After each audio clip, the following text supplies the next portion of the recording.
Okay, so objective, subjective, and then under objective, informational and schematic.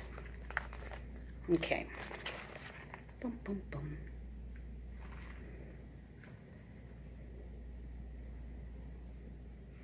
So we have one called pictorial recording. It's another important category in drawing and pictorial recording. So the medical illustration, for example, objectively records an image with almost photographic accuracy. So it's literally illustrating exactly what we see, right? It will be portraits. It will be like some of the portraits received in the past are very detailed, and we probably what that person looked like, but it also records what people wore back then, right? What kind of pens did they use? Things like it's very informational.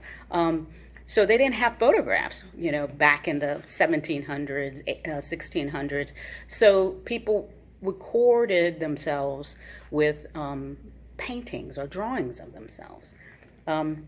Drawings also, this was a way for, they're less expensive than an oil painting, right? So a lot of people during that time would get drawing points or pencil portraits of themselves.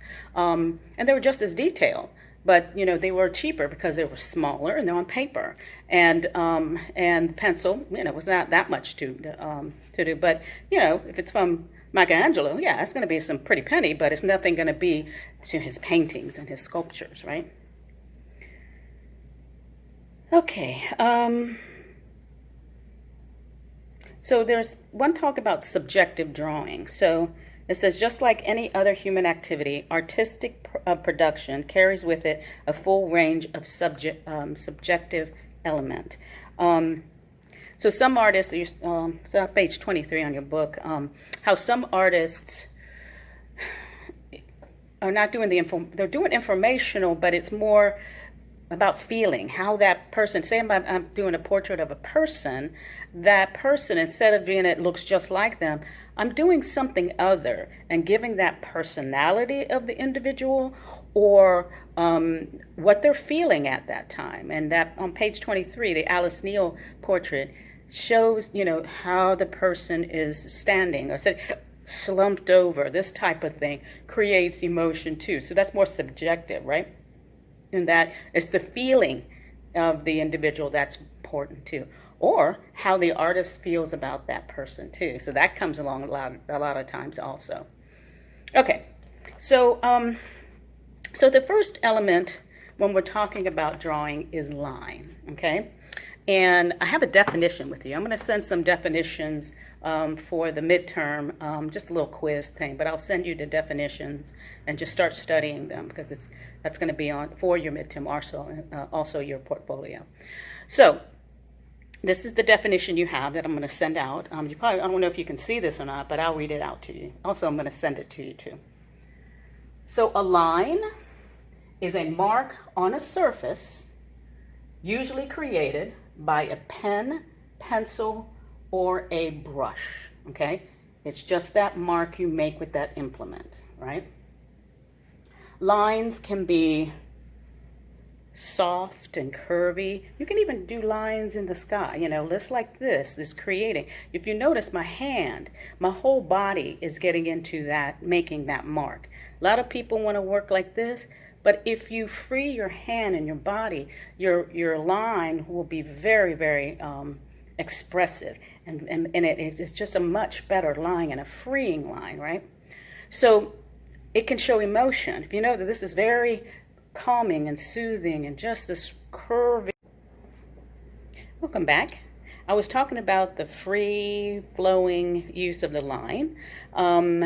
You can also, we talked a little bit about, how kids get angry and they'll grab it just like this. And this is very powerful too. The way they're doing it shows you how, anger or just this very aggressive kind of sharp mark can make. So how you hold it, is very important. When you're doing, if you notice, you do a flowing line, you see how I'm holding it, just kind of loose and everything. Some people want to do this, but if you notice, I'm using my whole body, my arm, to create these marks. It's very important.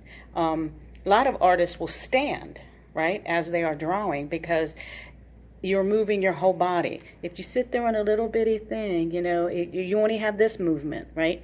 So I want you to start thinking about it. That's what we're going to be looking large also, because of that, right? Because tiny is difficult, right? You got to be very skilled, right? Larger, you can make it, they're very expressive, and it frees you out, it makes you loose, it makes you, and they're very powerful. Or they can be very delicate. It's up to what, you want to do. So let's look at some lines. I hope you can see this. So I have my marker, and anything goes. It's not going to be anything that's going to be. There is no right or wrong way of doing it. Right? I want you to express. Just start to explore the media. Explore line. What is line? What does that mean? You can also get. This is a bigger, right, marker. You can also get smaller markers, right? A bigger one than this one, with those broad tip ones, it's going to make a totally different line, right? So it'll create different things. So, you can do a very flowing, organic, continuous line, right? And then you can also do a, that angry one. Let me do it here. Right? And you notice sometimes people grit their teeth as they're doing it. You can also, by repeating a simple shape over and over again, right? You can create texture, right? You can create any kind of, sometimes, right? You can do points.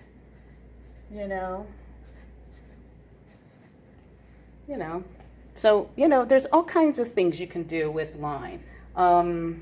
Sometimes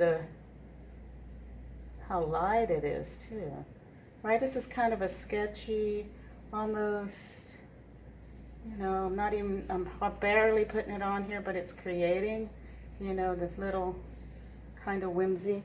And look how I'm holding it too, right? Just the tip is doing it also. Okay, so let's get to what your first assignment's going to be. Okay, so I want you to read, the book about line, what is subjective, whatever. I want you to get too close on that. Also, I want you to think about emotion. We talked a little bit about emotion. How can you depict emotion with line, okay? So your first assignment is, you can get like a piece of, copy paper, if you will. And I want you to fold it in half, what they call it, hot dog style. And then I want you to make, 8 sections. So you're going to fold it again and again, right? And you're creating these sections, okay?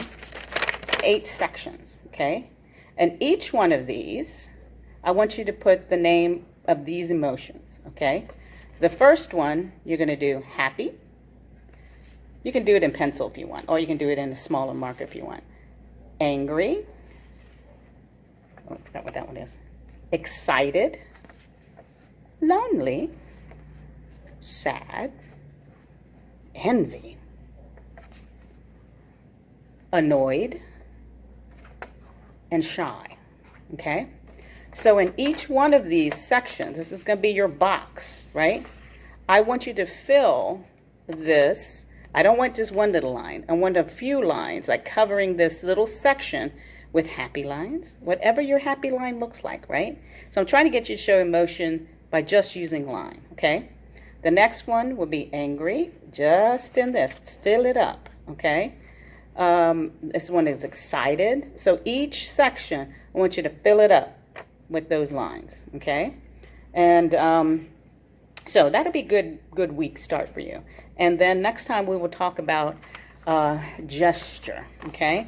And gesture is going to be a little bit interesting, okay? So I want y'all to get all your supplies and everything so we can be ready to start, okay?